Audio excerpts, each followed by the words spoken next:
The Lottery, Bloody Billion, Chapter 2, The Draw. If the rules change mid-game, don't argue, change faster. The city spent the morning like a hangover, shades drawn, voices low, promises made to no one about doing better that nobody believed. Then noon hit, and the sky changed its mind. Screens woke like eyes snapping open after a bad dream and decided they liked what they saw. Music bled from corners that had been quiet 10 minutes earlier. Delivery scooters turned into parade floats for 2 blocks at a time. The whole place slicked its hair back and smiled wide for a television it couldn't afford.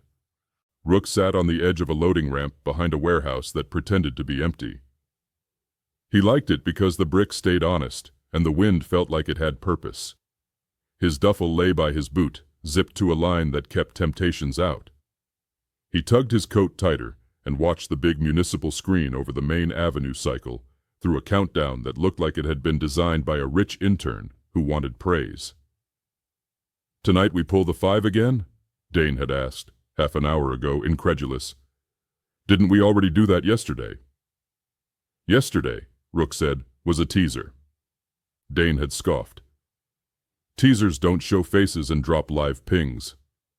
"They do if they need ratings," Rook said, "and if they wanted to see how the crowd behaves before the real prize hits the table."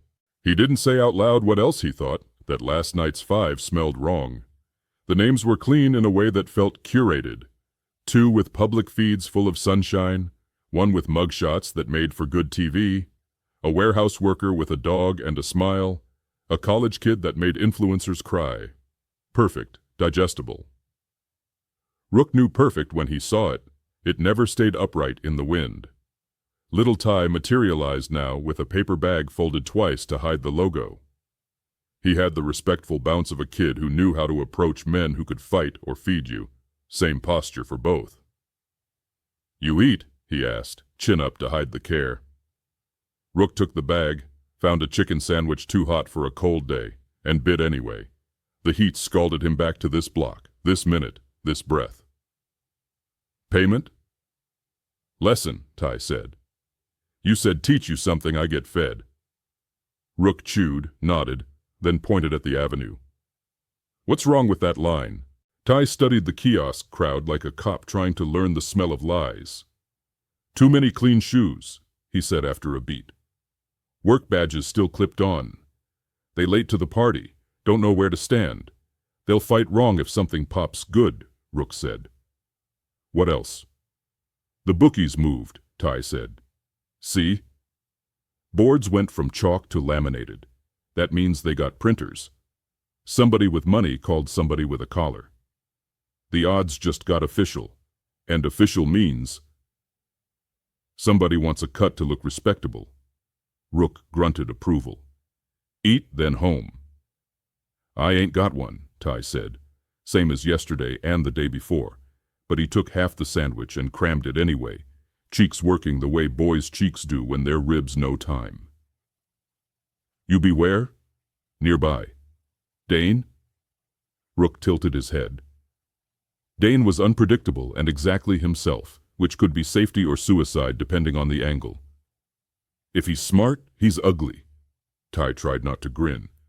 "You taught him that?" "I'm trying," Rook said. The screen flashed. 1 hour. The chant rose with annoying obedience, a dog to a whistle.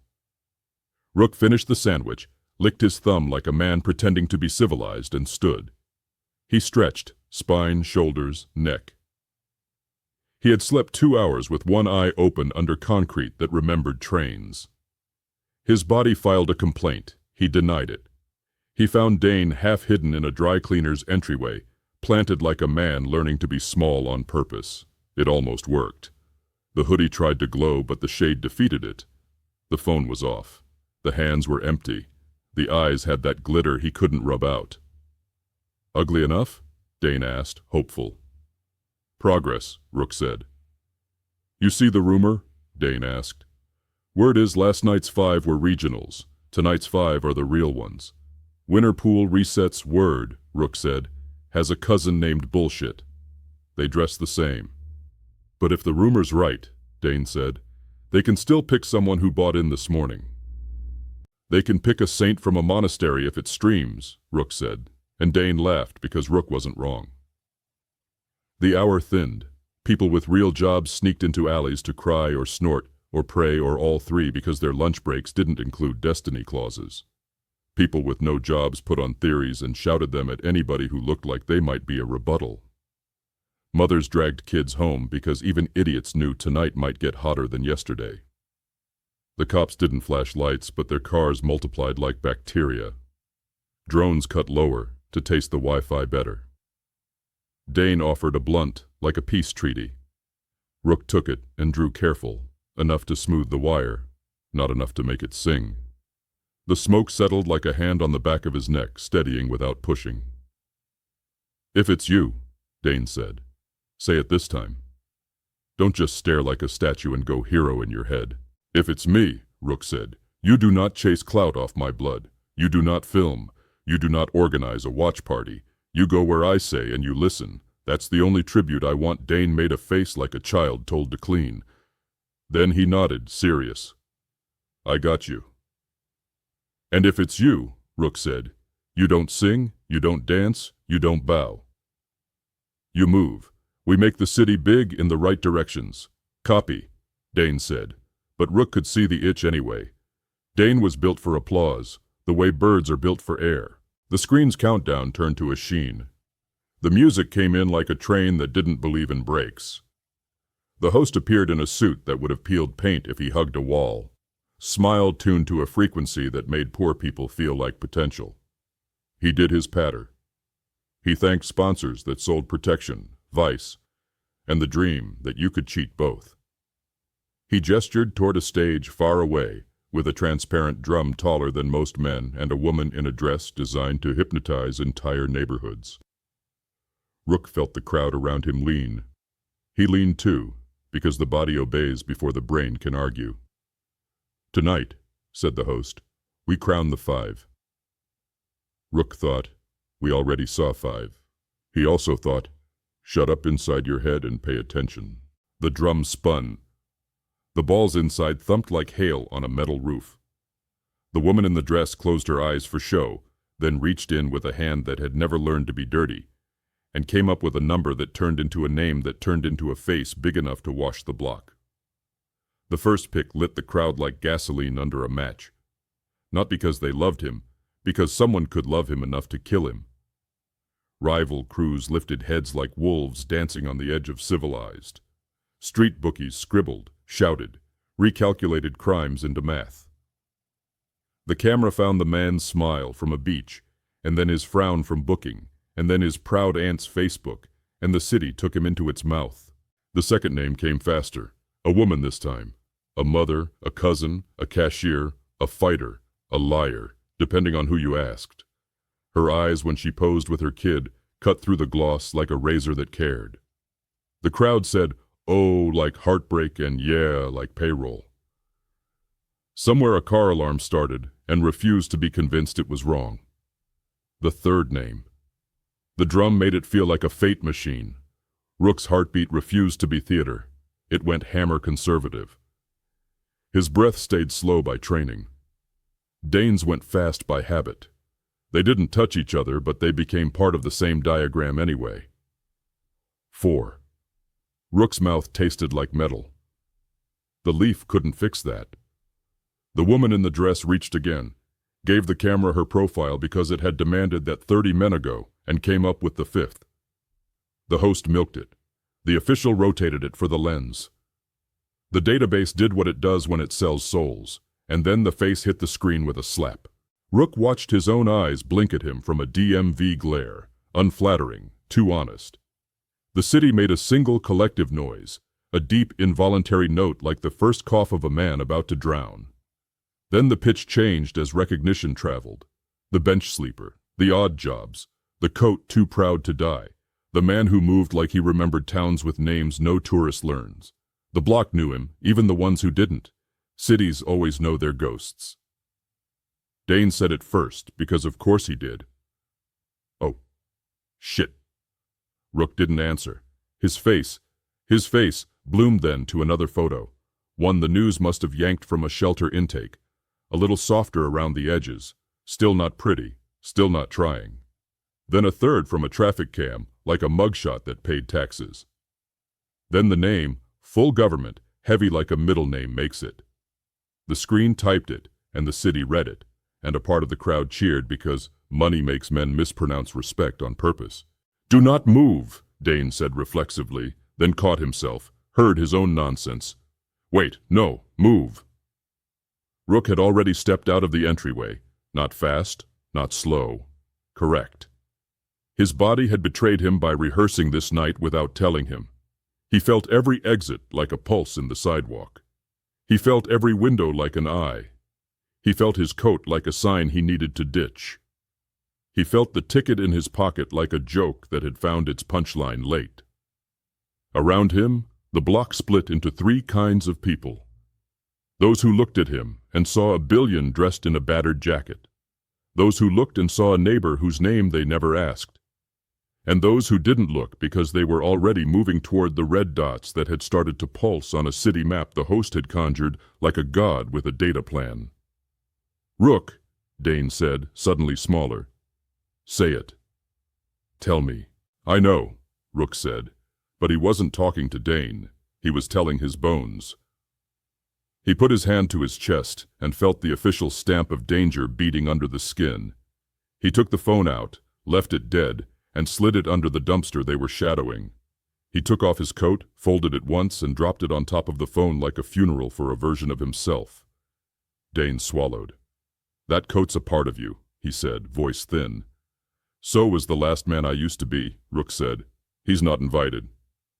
"Where?" Dane asked, brain catching up, voice steadying because he had a job now besides witness. "River?" "Not yet," Rook said. "Everyone runs to water first." "We move stupid to be smart." "Stupid how?" "Toward the light," Rook said, and Dane made a face like he'd bit lemon and then grinned despite it.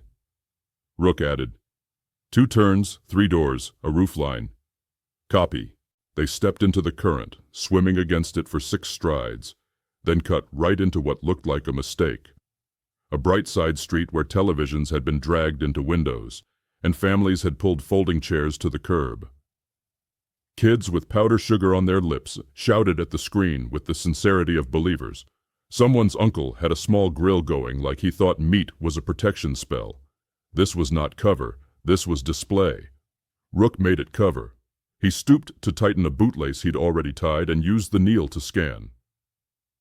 A ladder chained to a stoop, a gate with a lock he could talk into opening, a roofline with a low lip like a handshake. He rose, took the ladder into his hands, lifted like it weighed less than it did, and said to the first man who opened his mouth to ask a question, "Kitchen hood inspection." The man snapped his jaw shut on habit. People believe uniforms. They also believe verbs said like orders. Rook planted the ladder against the gate, swapped lock talk for leverage, stepped on the chain gently until the weakest link lied to the rest and slipped. Dane went up first, nimble from a life that had taught him how to find choir lofts in clubs that weren't churches. Rook followed, rolled over the lip, and lay flat until his breath stopped trying to be seen. Below, a wave of intent rolled through. Men whose hands hadn't done crime yesterday, but would tonight. Boys who thought the first kill would mint them into men. Professionals disguised as amateurs and the other way around. The noise rose and classed itself. Footfalls, metal on metal, the sugar-fast laugh of a woman deciding to be cruel while sober. The drones dipped for angles. Rook looked up at one and saw himself reflected in its black eye. He let it, then slid back out of view like a man dodging rain. Dane crawled to the edge and peered down through a gap in the parapet. "Your name's everywhere," he whispered. "Someone just offered $5,000 in a group chat to spot and ping. 20 if you stream-proof." Rook smiled without his face. "They payin' to die tired." "You not wrong," Dane said, then couldn't help himself. "You know the merch possibilities if you live through—" "Don't," Rook said, and Dane shut his mouth so hard his teeth clicked. They sprinted low across the roof and hopped a gap into a courtyard that was half children's toys and half broken promises. A swing squeaked like a snitch. A plastic trike lay on its side, a tire spinning slow. Rook vaulted the fence and landed on a balcony that had a loose board. He took the time to kick free and wedge in the latch. Behind the glass, a family stared at him with 4 eyes and no sound. He put 2 fingers to his lips, then to the ground. Quiet. Stay. The father nodded like a man on the wrong side of magic. They moved through the next apartment's emergency stairwell, wide enough for a fat secret. Halfway down, voices clanged up like pots. "He cut right," someone shouted, which meant someone had seen their ghosts and named them wrong. Rook opened the trash chute, gagged once, then thanked it for existing, because the stink drew attention the way jokes do in funerals. They slid out the back where the alley apologized for being born. Rook picked up a bottle without thinking, weight, mouth, neck, and kept walking like a man with last night's hangover and no plan. A hunter looked at him and saw nothing worth a bullet. That's what shedding skin gets you when you do it right. "Left," Rook said. Then down. Then quiet Dane stayed glued to his shoulder, learning the way men like him always learned, by survival and mimicry and joy in the movement itself. "You are a mean magician," he whispered. "Remind me to buy you a cape when you're not wanted by half the city." "Capes get you killed on corners," Rook said. They cut under the commuter line where the spaces make their own weather. Rook found the crack in the fence he knew and took them through it to a maintenance lane the city had forgotten to patrol. That bought them 30 seconds of air that didn't taste like someone else's fear. Dane took the tin out without thinking, and Rook shook his head, then said, "Half," because sometimes sharpening the wire is what keeps it from snapping. They split a short, neat line off a bottle cap, nothing fancy, enough to put edges where Blur wanted to live. "You get the shakes?" Dane asked. "When I don't know the map," Rook said. "I know this one." "What if they change it?" Dane asked. "They always do," Rook said. "That's part of the map." A noise to their right, the low bark of a dog followed by a human curse. 2 men came around the corner in jogging fits that had never seen a track. They were wide-eyed and underslept, and had the twitch of men who had tuned themselves to wrong frequencies for too long. The first one lifted a knife and tried to look like he'd ever used it. The second one lifted a phone and tried to look like that was bravery. "Name," the first demanded. It came out high. Rook didn't give a speech. He stepped into the knife hand, rolled the wrist like it had sinned, and let the blade kiss the fence instead of his ribs. He drove the bottle's mouth into the man's throat not to crush, just to remind. The man's knees went soft as bread. Dane took the phone from the other with a magic trick he'd practiced since he was 12 and frisbeed it into the dark. It broke like a bad promise. The men backed up on instinct, and Rook let them keep their gristle because mercy is cheaper than time when time is trying to become a trap. "Please," one of them said, surprised to hear the word in his own mouth. "Go home," Rook said, and meant it. "If you like breathing." They went. Rook didn't turn to watch them learn from it or not. He moved again because movement is a prayer for men who don't believe in sky. They crossed a narrow footbridge where couples usually traded lies about forever. Tonight it was a firing lane. Rook kept to the rail where shadow poured like water and felt the drone wind on his cheek. He looked down and saw his reflection in the river, dark, chopped, alive. He thought of the billion as a thing with a pulse somewhere safe, beating with no interest in him, and he hated it cleanly. The hatred steadied his hands. On the far side of the bridge, a pack of boys with scooters peeled to a stop in front of them like a gang trying out for a movie. The tallest had taped a blade to his handlebar, a DIY pike that could leave a man leaking if used by accident. He looked at Rook and grinned, practiced. "Picture?" he asked, but it wasn't a question. His thumb was already on the camera. "Say billion." Rook took the scooter by the stem and twisted. The tape popped, the blade jumped, and he caught it because catching sharp things felt like his trade again. He dropped the blade in the canal like trash and handed the boy his toy back like a father who'd learned patience the hard way. "Don't ask for autographs from a funeral," he said. The boy's mouth opened and closed. He mumbled, "My bad," and it sounded like a new language he might practice later in front of a mirror. They cut through a lot where cars slept badly and came up on a block Rook loved because it never tried too hard. Bodegas with lights that hummed, a pawn shop that didn't apologize, a barber shop with 3 chairs and a back room nobody talked about. The screen on the corner bodega showed the 5 faces again, rotating like saints you didn't pray to unless you planned to die. Rook's face looked like it always had, tired, set, unstartled. He wanted to punch something and settled for the urge. "Now what?" Dane asked. The question didn't wobble. The cocaine had given it bones. "Now," Rook said, "we go ugly." "The underpass?" Dane asked. "Not yet," Rook said. "They've already guessed that. 100 boys who love flashlights are flashing under there right now." Dane smirked. "So we do the opposite." "So we do the pasture," Rook said, meaning a field really used to be a roof lot covered in tar and ignored by men who value ground over height. They climbed the fire stairs behind the pawn shop, slipped past a locked landing because locks can be taught, and came up onto blacktop that had cracked into a map of a country that didn't exist. Up there, the city looked small and close both.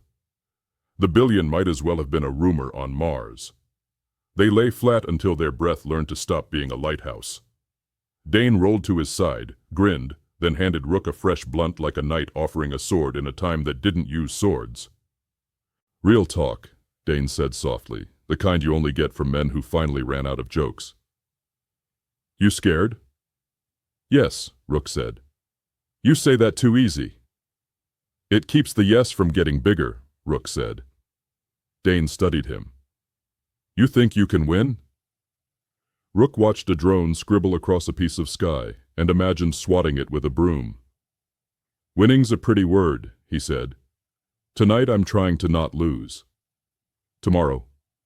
"Tomorrow I'm still trying to not lose," Rook said, but louder. They smoked without rushing.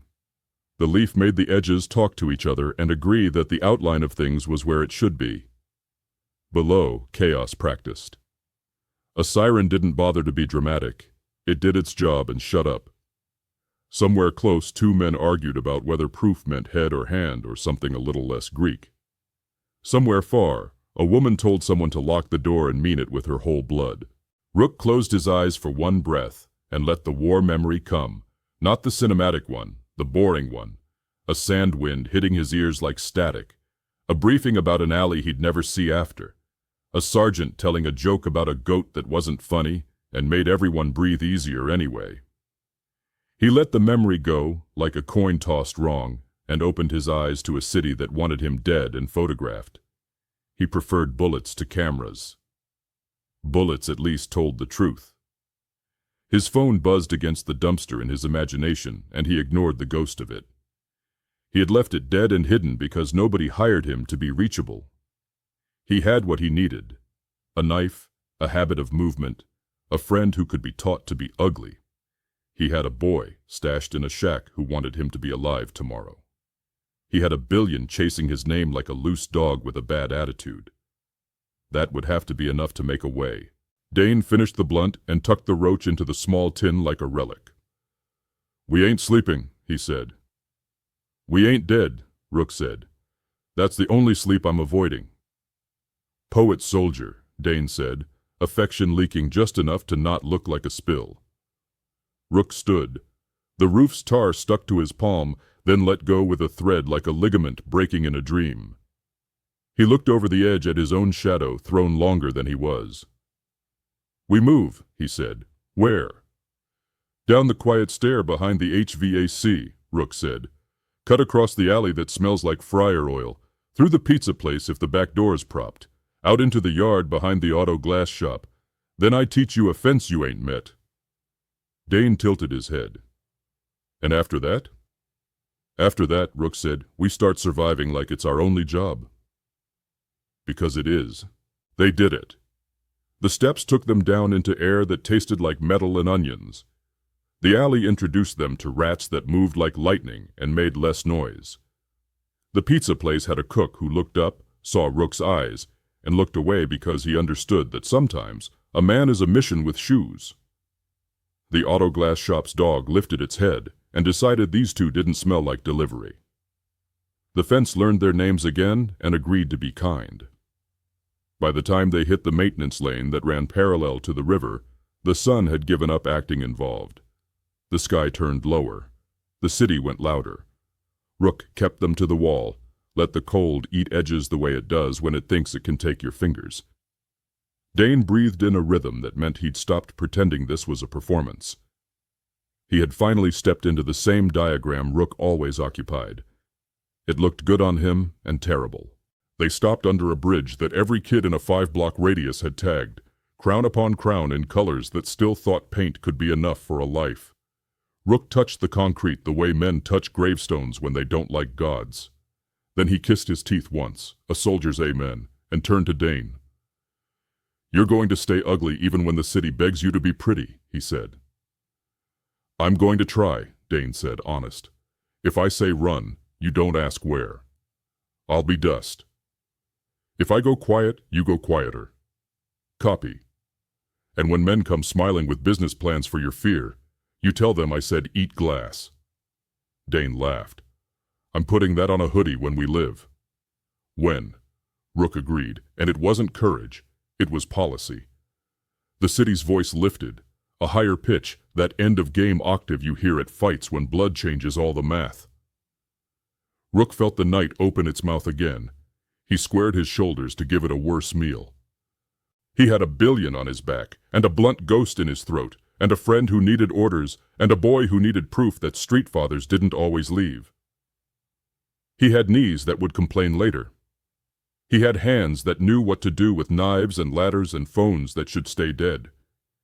He had a map that would be wrong in 15 minutes and a will that wasn't.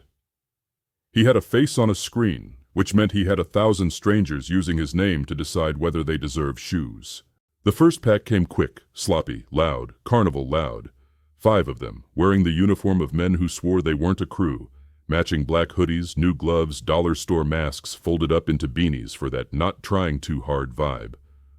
They poured through the alley like soda that had been shaken, froth and hiss and shake. Phones up first because proofs paid and bullets were plan B. Rook saw them at the corner of his eye the way you see a memory right before it wrecks your day. He pulled Dane against the brick, palm across the chest. "Stop." Then slid 2 inches so his back felt the rainpipe with its cold, straight spine. Dane breathed through his nose like a man remembering the rules. One of the pack lifted his phone and tilted it, catching light, catching reflection. A voice. "He by the HVAC, swear to God." Another. Stream it, 20 on spot, 30 on run." Rook smelled leaf on them, cheap and wet. Their hands shook the way hands do when cocaine has a say, but not the final vote.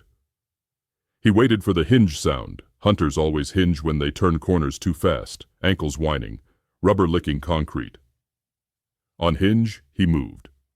Not a big move. The kind that changes a picture. The first guy went right past him, phone out, mouth open. Rook took his wrist and bent it until the phone thought it was a bird, and flew. It clapped the wall, spiderwebbed, and dropped like a bad idea. The second man hopped back, blade up, eyes bigger than reasons. Rook stepped into the blade's shoulder, let it drag his coat sleeve harmless, and head-butted him to the bridge of the nose. He didn't put a prayer in it. He put a stop. The man sat down without chairs present. "Two behind," Dane hissed. Rook pivoted into them, all elbows. He'd learned elbows in a country where doors were thin and teeth were expensive. He drove one into the soft place under the sternum of a kid who'd never taken a real hit. The kid folded with a hiccup. The fourth got brave, or stupid. They were cousins, and swung wild. Rook let the punch finish itself into brick, then tapped the elbow with the bottleneck he'd kept. Something went soft. The man said a word like a child. He didn't kill them. He didn't have time to own the aftermath. That was a rule he trusted. If the kill isn't necessary, it's expensive. The sober one, there was always one, hung back, watching, cataloging, not wasting energy on a swing. He had a chain around his neck that said he'd once been loved by somebody patient. His pupils looked wrong. Not dilated, not tight. Balanced, like a man who saved drugs for work and water for reward. "This one ain't new," he told the others, calm as a tutorial. "Back off." "We'll call it in." "Call who?" Dane said, unable to leave the joke on the table. "Call everybody," the man said, and smiled, not cruel, just pleased to have a plan. He raised 2 fingers, a little signal. The pack retreated without dignity. Half run, half curse, hands to noses and ribs. The sober one backed out last, eyes stuck to Rook like they were measuring. Rook stared back, memorizing his geometry. Height, width, how he placed weight, the way his right foot angled out. Knee injury he favored, a tell for later. "See you soon," the man promised, voice like paperwork. Rook believed him. They moved. The map changed under their boots. Blocks that had been safe because nobody cared became dangerous because money does that to geography. Neighbors who had got used to Rook's face shrank backward. Not because they wished him dead, but because nobody gets to be neutral when a billion is an option. Sympathy is a luxury. Tonight carried coupons for cruelty. Dane slipped him a blunt like an apology for breathing too loud. Rook took one pull to sand the buzzsaw inside his head. The leaf was heavy and clean, not the trash that made your thoughts skitter. He exhaled through his sleeve and handed it back. "You good?" Dane asked. "Ask me when we find ugly," Rook said. They cut across a lot and into a corridor behind a discount furniture store, where couches leaned against plastic wrap like they were waiting for a ride to a home that wouldn't respect them. A figure peeled off a shadow and tried to be a wall. Rook had seen better walls. The man had a long chain in his hand, the kind they use on pit bulls who are smarter than their owners. He swung it slow at first, testing wind, then faster, testing fear. "Give me a pose," he said, half grin. "Just a picture." Proof pays. Rook stepped into the chain arc, let it whisper past, and wrapped his forearm once around its cold. He pulled. The man stumbled the step a dancer takes when a partner lies. Dane slipped around the outside and tapped him behind the ear with the bottle butt. Not a knockout, a dimmer switch. The chain clanged to concrete with a sound that collected echoes. "Don't be here when your brain gets back," Rook said to him, and meant it like a blessing. They cut through a loading bay and came out on a street that had changed haircuts since last week. Fresh fades in the windows, fresh chalk on the asphalt, fresh odds on portable boards. A voice somewhere yelled, "Rook on Oak! I swear!" And 3 different groups split in 3 different directions like cockroaches told a bedtime story. Rook watched the physics of it, impressed and tired. "Trash chute," he said. Dane blinked. "Again?"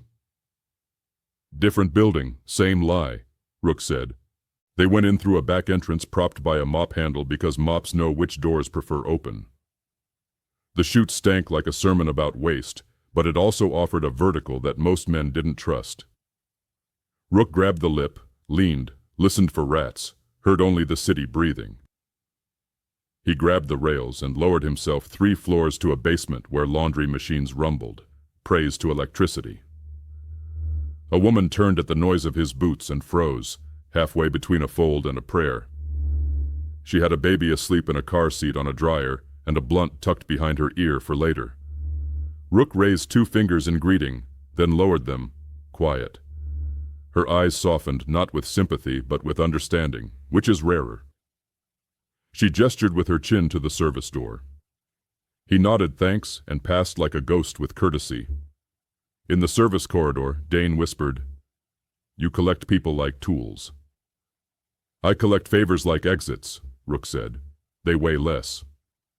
The corridor spit them into a sub-alley that fed the back of a restaurant. 2 line cooks were on break by the grease trap, smoking blunts rolled fat and indignant. The smoke moved in lazy snakes. Rook smelled the fry oil, the honest salt. One of the cooks recognized him, eyes widened, then narrowed into something old and city-born. "You need a hat?" the cook asked, already reaching for a spare ball cap hanging on a nail. "Bless you," Rook said, taking it and tucking his hair. "Back door stays open?" "For friends," the cook said, and the word felt heavy, valuable. Dane took the hat he was offered too, and looked instantly like a delivery man who'd fight you over garlic knots. They slipped through the kitchen single file, floor slick, steam-kissing cheeks. A dishwasher caught Rook's face on a small TV propped near the plates and let out a gasp like gossip. Rook put a finger to his lips and a 10 on the counter. The owner didn't see either, but the dishwasher did, and it turned his gasp into a promise. "We ain't seen nobody." Out the front, they walked like men whose shifts had just ended, and rent was waiting. The crowd outside gave them that quick glance you give workers, curiosity, a little hunger, no alarm. They took the glance and kept it unsuspicious. Rook clocked the street. 2 patrol cars rolling slow, 1 drone low enough to taste breath. A cluster of hunters arguing tactics like football fans. A woman on a stoop selling winter water for $5 a bottle. Allegedly blessed by someone who had a relationship with someone who had a relationship with a saint. Blunts burned like slow comets. The chant had come and gone. Now it was the hum, the city's reversion to baseline chaos with sharper teeth. "You think the cops play fair?" Dane asked. "They play survival," Rook said. "Same as us. Their bosses play optics. That's a different sport." They passed a pop-up command tent marked with a seal that made certain people comforted and others itch. A man in a windbreaker said the words public safety and respectful engagement and encouraging de-escalation into a mic attached to a camera attached to a producer attached to a network. Behind him, 3 kids snorted rails off a flip phone and then debated whether to live stream their own stupidity. The city was everything at once tonight. Sermon, circus, slaughterhouse, studio. The sober hunter with the angled foot reappeared at the end of the block, not surprised, not angry, satisfied. He had a different shirt on now, one that didn't show sweat. He walked like a man about to pitch an idea. "Rook," he called polite. "Can we talk?" Dane snorted. Now he want a podcast. Rook didn't stop walking. "Talk from there." "You know this ends one way," the man said conversationally. "We don't have to make it ugly." "It already is," Rook said. "You die messy," the man said, "or you die dignified. Your choice." "Third option," Rook said. "I live." The man actually smiled. "Man after my heart, but no. That's not on the menu. Menus change," Rook said, and Dane choked on a laugh he wasn't supposed to let out. The man's grin fell 2 degrees. He shifted his weight, Rook saw it, and the men behind him fanned ever so slightly. Not amateurs, not great either. Semi-pros, the kind who confuse good lighting with good planning. "Fine," the man said. "We'll take the proof off your friend then." Dane reached for his tin on reflex. Rook slapped his hand. "Nope," he murmured. Then louder, to sober foot angle. "You ain't taking anything off him but a lesson." Rook didn't wait for the move this time. He made it. He cut left, into a barbershop's open door where hair dust floated like glitter for broke saints. The bell over the door screamed tattletale. 4 heads turned. One barber dropped clippers, another didn't. Professionalism. Rook hopped the empty chair, hugged the mirror with his profile to kill the angle, and blew through the side door into the alley where barbers took smoke breaks and told truths nobody wanted with fades. The sober hunter knew the block too. He split his crew, 2 through the front, 2 down the alley, 1 to swing the backside. Dane followed Rook until the alley forked and then took the branch that smelled like bleach and fear. Rook hit the fence at the end of the barber's cut and didn't climb. He tipped the dumpster instead, rode it like a slow beast, and let it crash into the fence. The fence sagged, offended. Rook stepped on its spine and was over before it remembered it could bite. The 2 alleymen weren't ready for the choice. They skidded on hair dust and lost balance. Dane slid under the sag where Rook had been and popped up like mischief.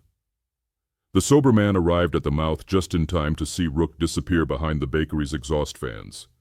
He didn't swear. He didn't chase. He walked, which scared Rook more. Patience in a hunter is like a silencer. You hear the shot too late. "Who is this guy?" one of his men panted, clutching a side that had never met cardio. "Somebody who wants to live more than you want to be famous," the sober man said. Rook and Dane cut into the bakery. Heat hit them like a welcome. Sugar slapped their faces with gratitude. A baker turned, eyes wide under flour snow, and Rook put a finger to his lips so many times tonight it felt like a brand.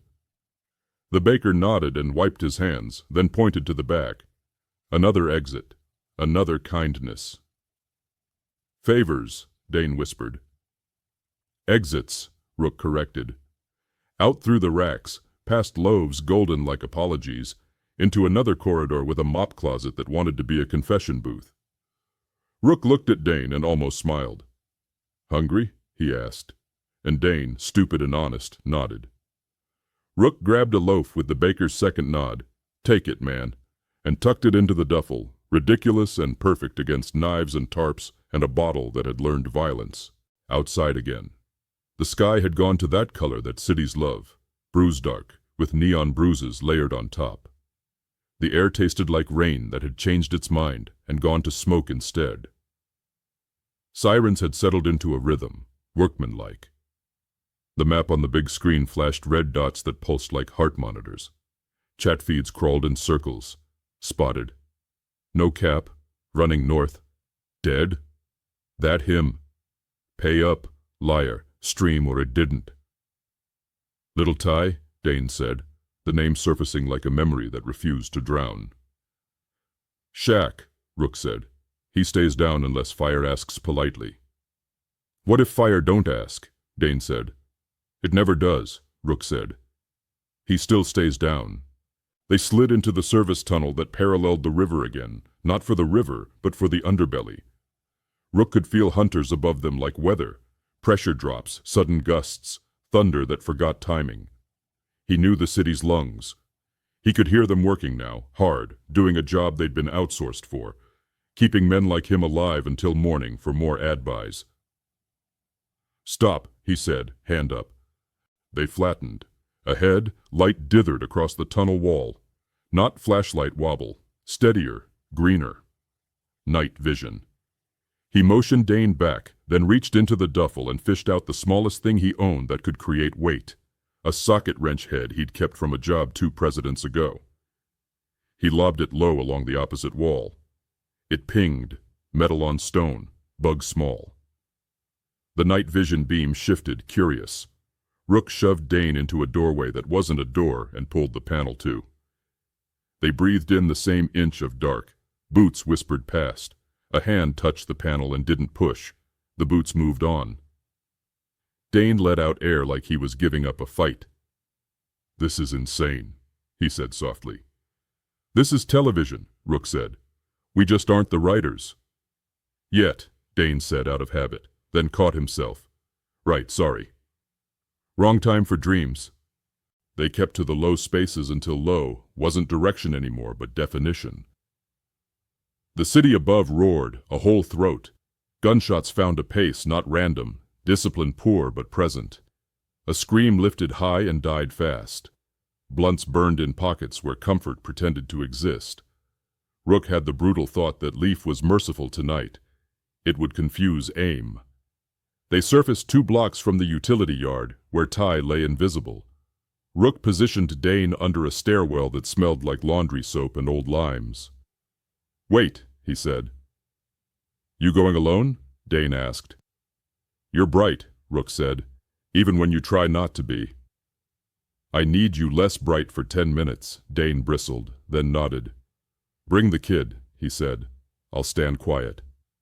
Rook slid along the yard's edge, keeping his eye below fence line so his silhouette didn't volunteer. The padlock he'd taught to open yesterday remembered the lesson quick. Inside, the shack squatted like a bad offer. He tapped twice, then once, then twice. Ty's face appeared, eyes huge, mouth straight. Good boy. Rook ushered him out and set him moving in a low trot, hand on his back like a myth about protection. They reached Dane's stairwell. Dane held his hands out like a coach taking a fumbled baby. Ty tried to act grown and failed, heart right there in his throat. "You good?" Rook asked. "I heard," Ty said, voice thin. He didn't say what. The city filled the blank. "We're staying ugly," Dane said softly. We teach, then you teach somebody cheaper than us later." "That's the receipt." Ty nodded so hard it looked like he'd drop his head. Rook handed him the hat from the bakery's break room. Ty put it on like a crown he didn't deserve and swore loyalty to it with his eyes. They didn't get 10 seconds to breathe. The sober hunter's voice rolled around the corner, not loud, but it didn't need to be. It traveled like a fact.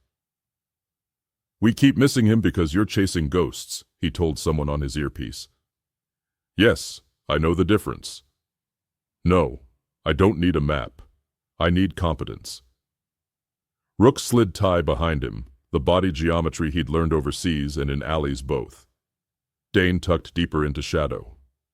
The sober one appeared at the mouth of the street with 2 new men who looked like they'd just been upgraded from online readers to street subscribers. He scanned, not the way cops did, but the way corner bosses do, building a shape with his eyes and placing people in it. His gaze landed on the stairwell and didn't move. Rook did what an old sergeant had taught him in a tan place. He made small talk with his body. He took a half step, letting the light catch the edge of his face, not enough to turn him into a poster, just enough to turn him into a guy. He scratched his cheek like an itch.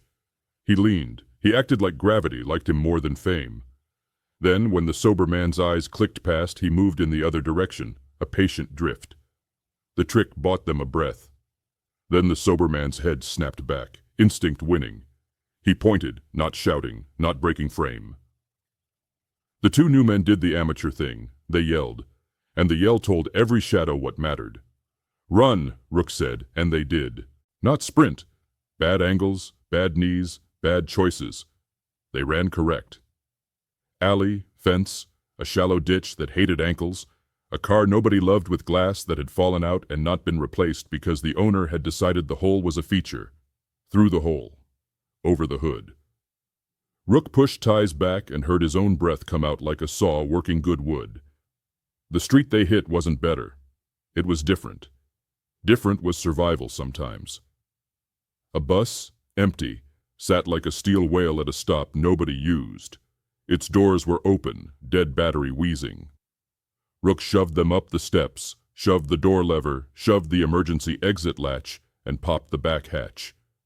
They went in the front and out the back like a magic act. He dropped the hatch gently so it didn't announce itself, and they slid under the bus belly into a pocket of quiet that smelled like old rubber and new lies. Footsteps. The sober man's cadence first, then the others. Too loud. They fanned again. One climbed into the bus and stomped down the aisle, thinking drama. The other circled front and almost kicked Rook's fingers under the belly. Rook tucked them in tight and didn't breathe. Ty did a full-body tremble and made no sound. Dane hummed once, low, a thing men who've done coke sometimes do to keep their pulse from breaking rules. The sober man didn't climb aboard. He stayed in the street, turned, listening. He lifted his chin to smell, not smoke, not oil, intent. He stepped toward the back of the bus. Rook counted. 1, 2. The far side erupted. Somebody popped a bottle. Somebody yelled about a winner on the next block. Somebody lied with conviction. The sober man recalculated like a math teacher with a gun to his head and moved toward the new noise, not because he believed it, but because he believed motion was currency. "Not yet," Rook whispered, palm flat on the asphalt under the bus like he could hold the city in place by feel. He counted to 20, then 10 more, then 3 he didn't owe. He tapped Dane's ankle once. Go. They slid out, a low beast, and moved under the bus line shadow as far as it would hide them. Then they popped up, anonymous men in ball caps, carrying nothing but night.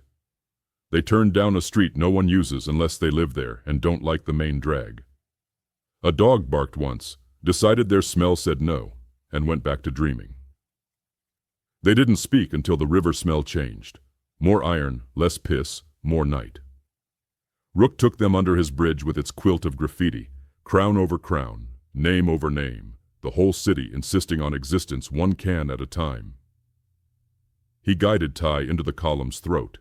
Dane slid after him, eyes big as bad coins. "Here," Rook said, handing Ty the loaf. "Eat loud if you have to." "Sleep with your mouth shut," Ty nodded. "You coming back?" "If I don't, you stay," Rook said. "If I do, you still stay." Dane finally asked the question his blood had been holding. "How long we riding this?" 48, Rook said, "plus whatever the city adds for taxes." "You think the billion's real now that your face is the ad?" Dane pressed. Rook looked out at the water that wanted to be more than it was. He dragged a hand down his face and felt the grit of the day. "I think the danger's real," he said. "And the math says that's enough to act like the money is." He straightened.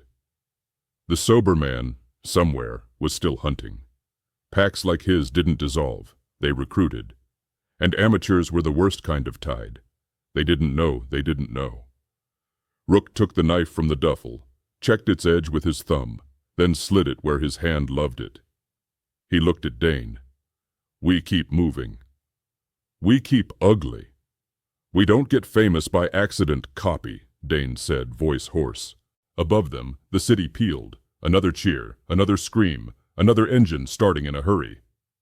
The screen over the avenue cycled the 5 faces again like saints who ate donations. Rook's DMV glare stared back, unimpressed. He let it. "Ready?" he asked. Dane rolled his shoulders, shook out fear like rain, and lit a blunt with the soft reverence of men who balance their wire with smoke. He took a pull and passed it. Rook took it, drew in, let it steady instead of fog. He crushed the ember and tucked the roach into Dane's tin.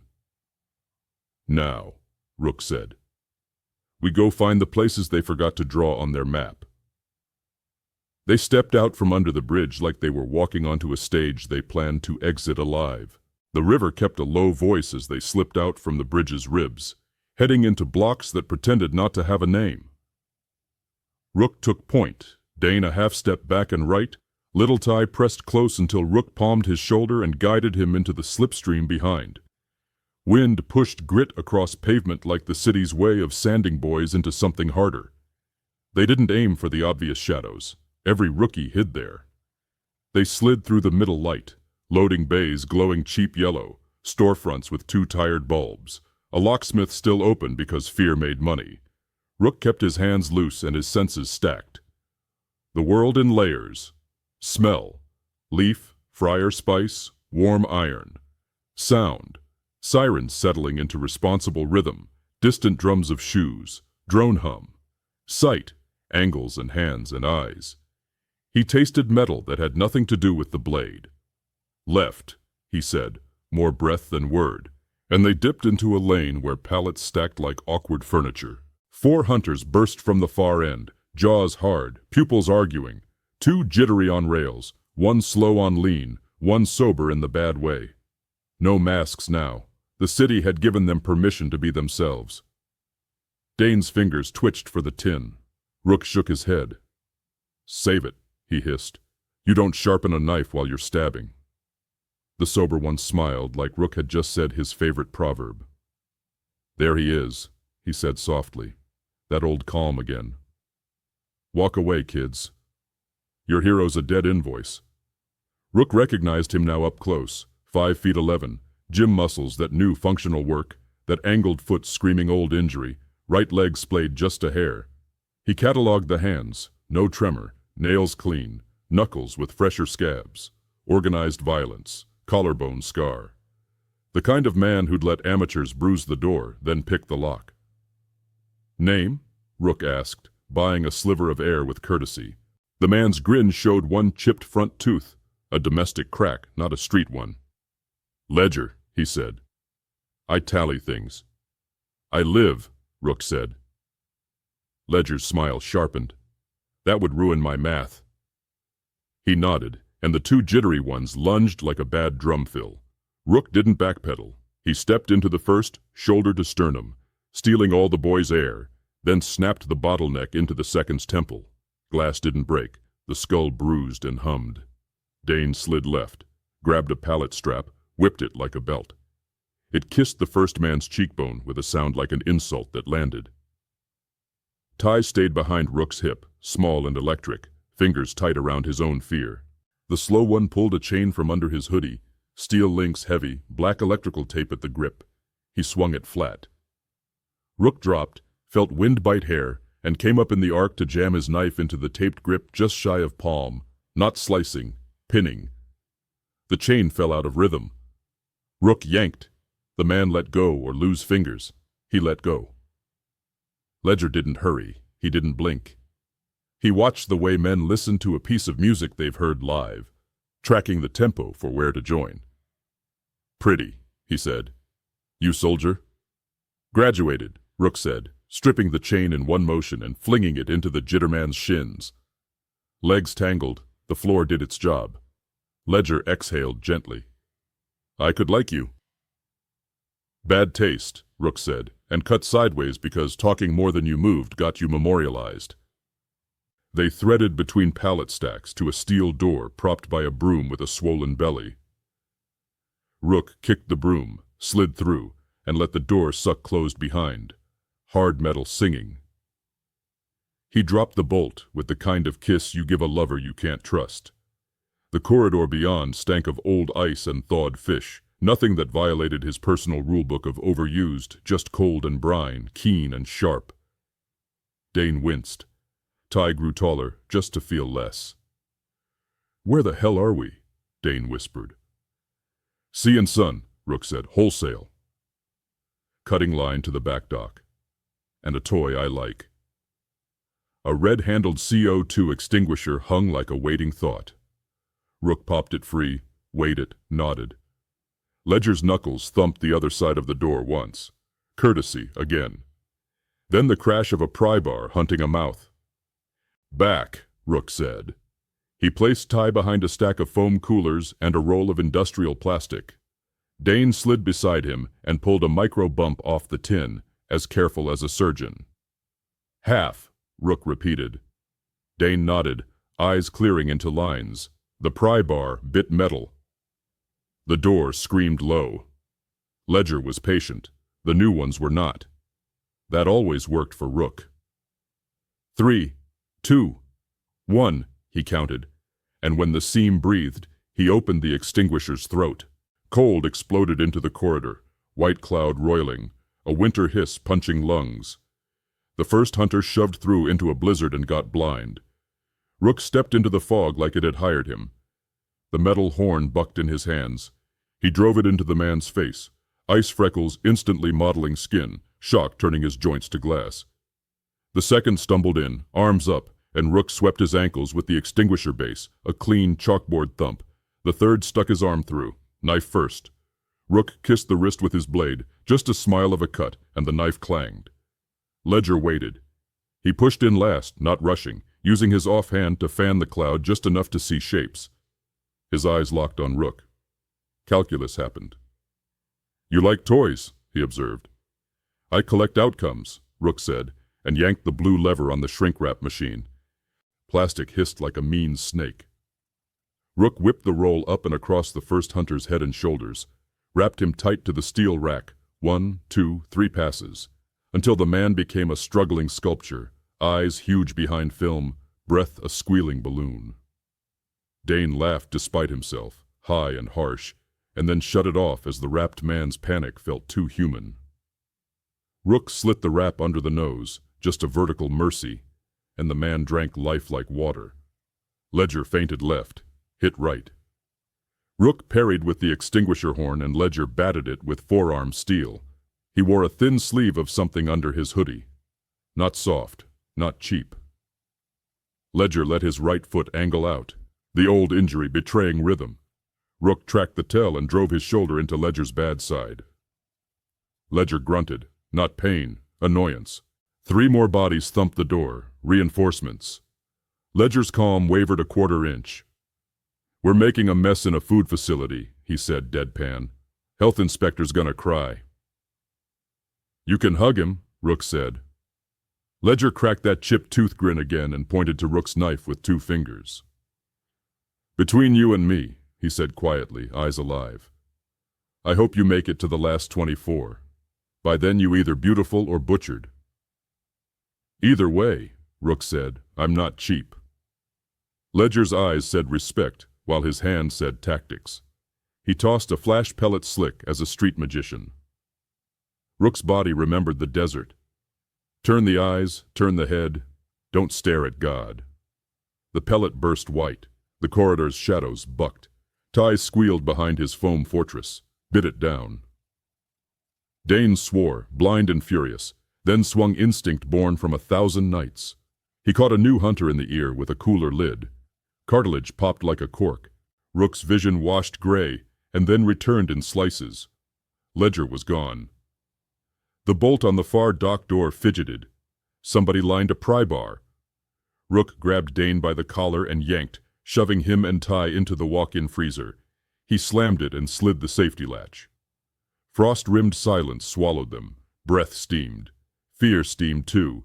You could see it, the way Ty's hands shook, Dane's jaw clenched. Rook took 3 calmings, one to get small, one to get wide, one to get exact. The walk-in's vent rattled with the cadence of an old fan and money owed. Rook scanned shelves, fish packed clean in ice and paper, tubs of sauce, a 20-pound bag of bulk flour, cold and dry, a gift. You're not about to bake, Dane rasped. Cloud, Rook said. He tore the bag with the blades back and dusted the doorway line. Treats cameras like a mood. Ty blinked as flour bloomed in low gravity. We ghostin', he whispered, something like pride creeping in around the edges of fear. Call it what you want, Rook said. It buys seconds.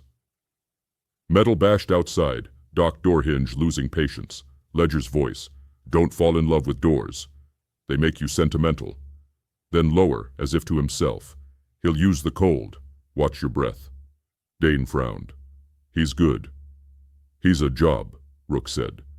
He cracked the freezer door, palmed flour onto the corridor floor in a whisper line, then used his sleeve to smear the corner camera's face. The lens smeared like a crying eye. He slid back in and waited. The dock door gave. Night air punched in, wet and loud. 2 new men flooded the corridor, amateurs with bravado, phones half lifted. The flour muddied their feed in a ghostly music video haze. Can't see shit, one complained. The other coughed dough and pretended it was cool. Rook pushed the freezer door hard. It caught one in the back of the head, teeth clicking like dice. Dane came out low, body to knees, knee to ground, palm to jaw. The man's focus left for lunch. Ty stayed in the threshold like commanded, hands iron on the frame. Rook snagged a boning hook from a wall peg. Curved chrome, sharp truth. He used it to yank a phone hand off a wrist. Screen skated, broke. Ledger stepped into the frame like a host regaining control of his show. Enough, he said, and something in his tone made his men pause. He looked at Ty, really looked, took in the smallness and the heat. That the kid? Nobody, Rook said, and Ledger nodded like he respected that answer more than a story. They went for each other. Ledger led with a left fake high, right hook low for rib. Rook angled, took the rib kiss hard but clean, turned the pain into a step and used the freezer handle like a fulcrum, arm across it, levered Ledger's shoulder the wrong way. Ledger grunted, twisted, used the bad foot as anchor, and pivoted into Rook's space. Rook brought the boning hook up, and Ledger parried with his armored forearm. Metal sang. Ledger's head came in, teeth cutting a headbutt arc. Rook broke the line with his palm and shoved. It landed on Ledger's throat. Not a choke, a clean press. Ledger's eyes glazed for a blink, then cleared into bright acceptance. Behind Ledger, one of his men found bravery and tried to stab sideways at Rook's kidney. Dane redirected the wrist with a wrist of his own and then bit him on the cheek. The man screamed like his ego got punctured. Dane spat blood, wiped his mouth. Keep the cameras off me, he hissed, to no one and everyone. Enough, Ledger said again, this time to himself. He raised both hands. His men froze, rewired. He looked at Rook and smiled like a poker player folding a good hand for later. This ain't the room, he said. Wrong chapter. He backed out, true to script, tugging his boys with invisible strings. The man plastic-wrapped to the rack whimpered. Ledger flicked a pocket blade and freed him with a quick slice under the chin of the film, another courtesy. He nodded at Rook, genuine and grim. See you when the city's more honest, he said. When it is, it'll be empty, Rook replied. Ledger's eyes warmed a degree. He disappeared into night like a ledger closing for the day. Silence sat down, heavy. The wrapped man sobbed, then tore his own film off with shaking hands and ran barefoot into mistakes. Dane leaned against the freezer, chest heaving. Ty let a small laugh escape and then clamped it with a look like he'd broken a law. Rook rebolted the dock, then exhaled a cord he'd been holding. Time, Dane wheezed. We got some? Ledger gave us 10 minutes because he's making a bigger circle, Rook said. We use 9. They moved. Rook snatched a pair of rubber boots and 2 aprons, slung them over shoulders.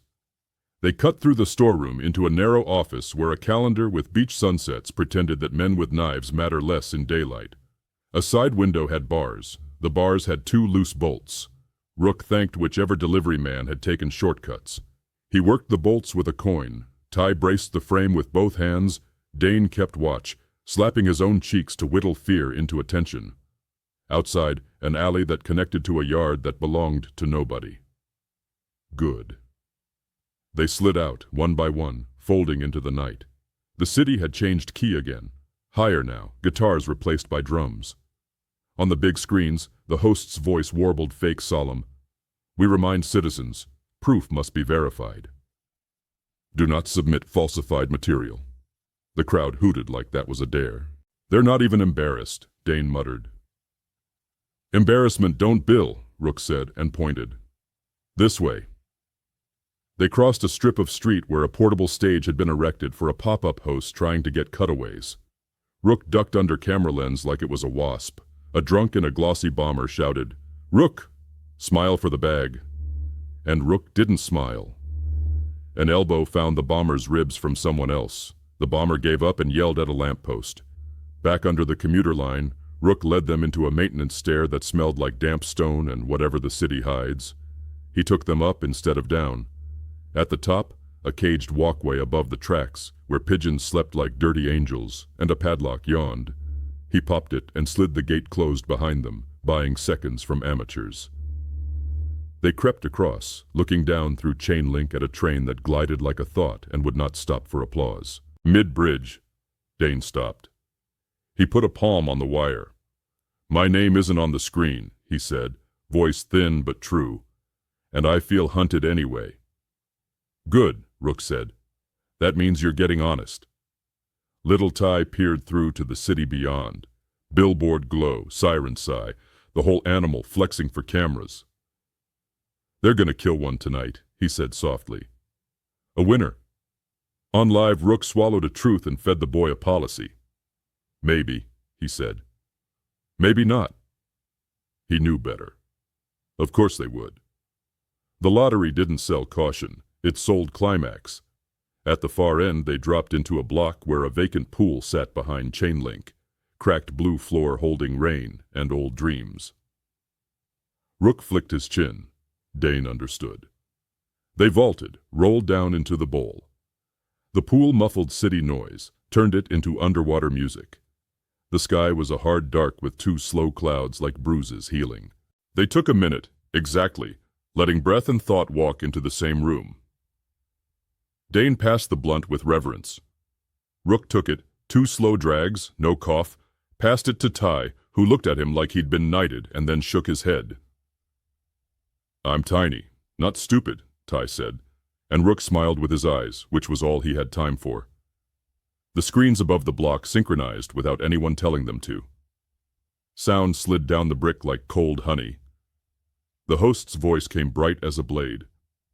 We go now, live, to reports of a confrontation in South Quarter, he said. Cameras cut. A handheld stream of a staircase choked with bodies and smoke. A push-in on a door painted with old letters. House rules, peeling. Men with masks the color of lies. Someone yelled, "We got him!" and a cheer rose, jagged. Dane's face hardened. "Shit," he whispered. "They'll do it before midnight for ratings." Rook crouched, hands on knees, eyes on the moving image like he could enter it by will. He watched the frame for context. Wired glass, paint flakes, a busted soda machine used for cover, heard the sound. Bass, laughter, the thin keen of someone hurt pretending they weren't. A crack house getting dressed for TV without makeup. "Not our block," Dane said, reading the markers. "But not far." Ty swallowed audibly. "Can we—" "No," Rook said too fast, then stuck the landing softer. "If we go, we die. If we live, we make some dies mean something later." He hated himself for the arithmetic, even as he said it. Ledger's shadow stretched across the pool wall in his head. The sober man would be cutting a smarter circle now, boxing off the square Rook didn't know he'd drawn. He checked the time by the sound of the city. 2 chants per minute, 3 sirens, 1 drone swarm. He did the running math of breath, angle, exit. "We move when their cameras point there," he said, nodding at the feed, "while the block turns its head." "Where?" Dane asked. "Under," Rook said. "Threads they think are snapped." They vaulted out of the concrete bowl and into a lane the city had forgotten. Rook took them through an auto-glass yard, where sheets of tempered panes leaned in rows like giant cards. He pinched 2 wedges from the ground, fitted one into a brace, introduced angle to tension.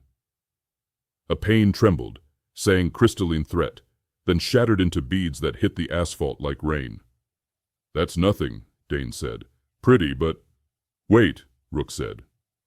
The shatter drew 2 hunters into the yard, one wide, one narrow, both holding glee like it was a weapon. They stopped at the glitter and started laughing. "Fairy dust," one said, towing beads. "Phone up for a cute bit." Rook kicked the second wedge.